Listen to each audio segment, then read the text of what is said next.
Uh, well, I think this is going to be culturally enriching for us. Guys, I think this is going to be really fun, seriously. What is that? What are you gonna do? Why are you? 12 cards in a circle. That's terrifying. Yeah, this old deck's kind of strange. Where did you find them? Dude, I think that went really great.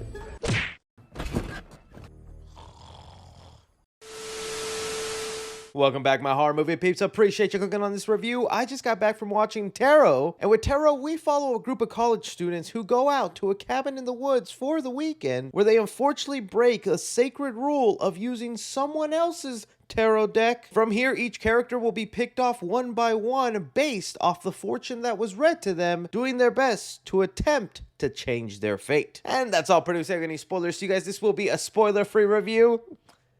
Tarot. Like, when we first heard about this movie, we immediately knew what kind of movie it was going to be. I bet some of you were surprised when this popped up in your subscription feed, like, this is a movie coming out? Yeah, it's coming out this weekend. It was barely being marketed. But I'm not gonna lie to you, when I first saw the trailers and even heard the premise, I had like a smidgen of hope this could be something interesting and fun for a couple of reasons. I don't mind the premise, you know, getting your fortune read and then based off that fortune, something deadly could happen your way. And then when the trailer got released, I was most fascinated with the monster designs in here, because each character would have a monster associated to their fate that would pop up and haunt them. And there was like a jackal, a magician, and I was like, oh, that could lend itself from some creativity and help it stand out. But that's always the delusions talking as a person who hopes this could be the next great PG-13 horror movie.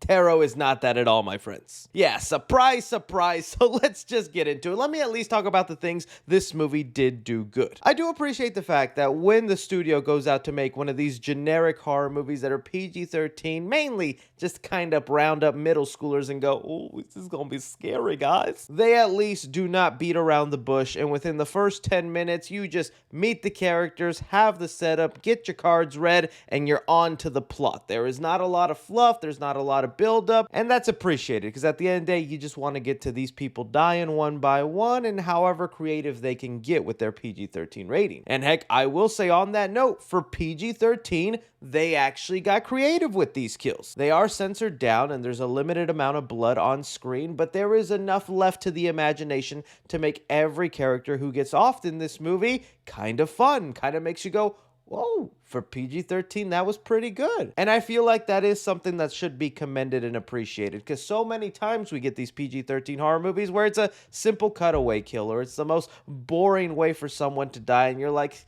half the reason I go to these movies is to experience the sickening of seeing a life fade away before my eyes. Feed that to me.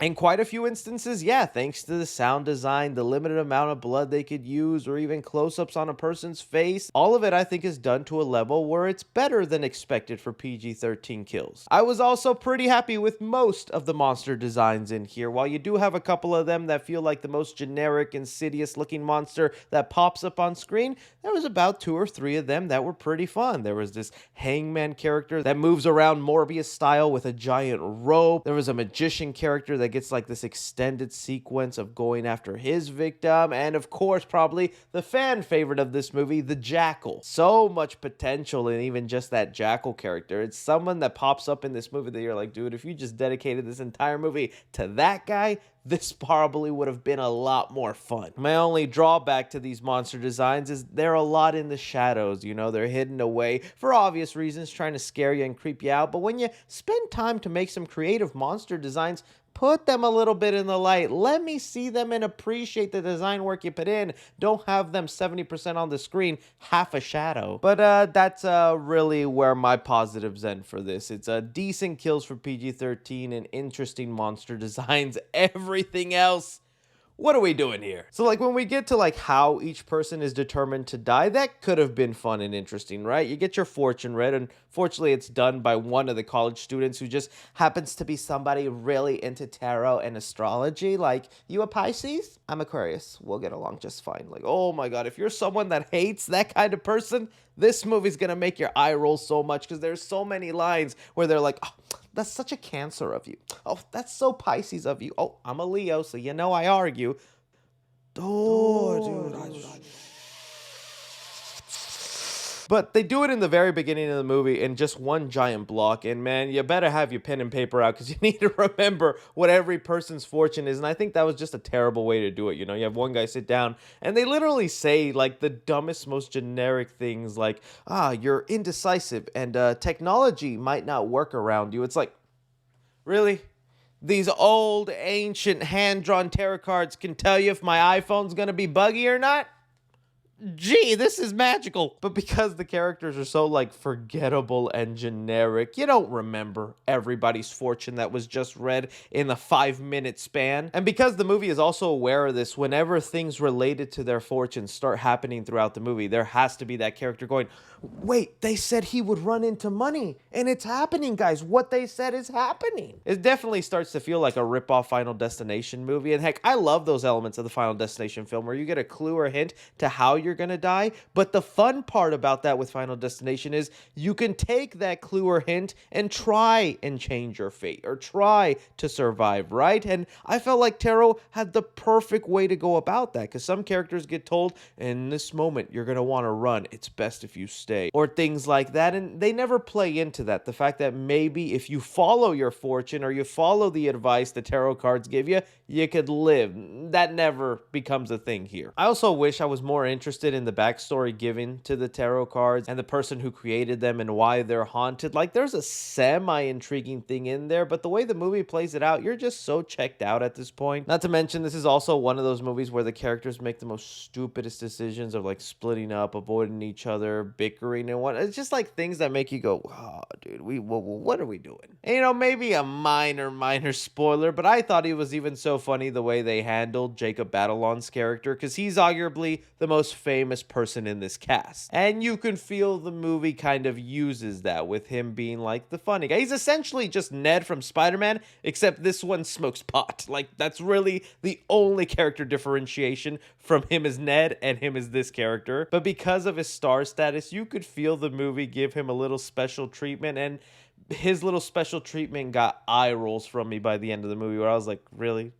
We're just doing that because this is the most notable person in your franchise? This is your Jenna Ortega?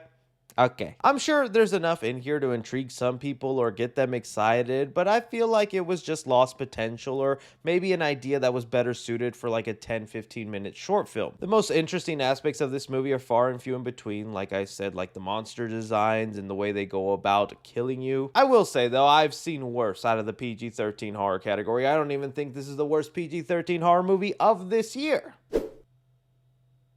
But it's definitely just gonna be one of those horror movies that fades out of existence in like 2 days. So when it comes to Tarot, I'm gonna give action 2.5 stars. The thing that also sucks with these kind of movies is like the build up to jump scares, where you have to slow everything down, calm the music, have a character peeking through a hallway just for the inevitable loud burst of sound and imagery in your face. Nothing creative at all. It's only just when the monsters show up, but that's far and few in between. Comedy in the movie, I'll give 1.5 star to. A lot of the jokes will be coming from Jacob Batalon character. He is semi-funny, but really the tone is all over the place, and you're more just laughing at the movie instead of with the movie. Drama in the movie, I'm gonna give it 2 stars. I wish I cared that much about the backstory with the tarot cards, some of the main leads in here, but no. You see the smidgen of potential, but it never gets lived up to its potential. Horror in the movie, I'll give 1.5 star to. I wish it was a scarier film. There's definitely some cool scary monster designs, but the PG-13 holds it back a little bit. I do still applaud them for what they get away with some of the kills, but this isn't a movie that's really going to terrify you. And suspense in the movie, I'm going to give it 2 stars. There is moments towards the end where you're wanting certain characters to maybe make it out, but even when it's revealed at the end how or if they made it out, it's just gonna piss you off. Casual moviegoers will probably get the most enjoyment out of Tarot as a B-, just because this hits the check mark of basic things you want in a horror movie. Cinephiles, I'm gonna give it a C-, and critically, I'm gonna give it an F. When it comes to the horror movie Tarot, it's something I'd recommend you wait to watch and rent at home. That'll do, Donkey. That'll do. Like I said, it's mainly worth watching just to see the above average PG-13 kills, how this movie does it better than other PG-13 horror movies, and the monster designs. But really, it'll end up being one of those movies that you probably scroll on your phone as you're watching it at the same time. Let me know what you guys thought about Tarot, if you got around to seeing it, what you like, what you didn't like, anything and everything. Be sure and like, subscribe, follow me on Twitter at 3C Films or on TikTok at 3C Films. But as always, I'm Chris. Take care.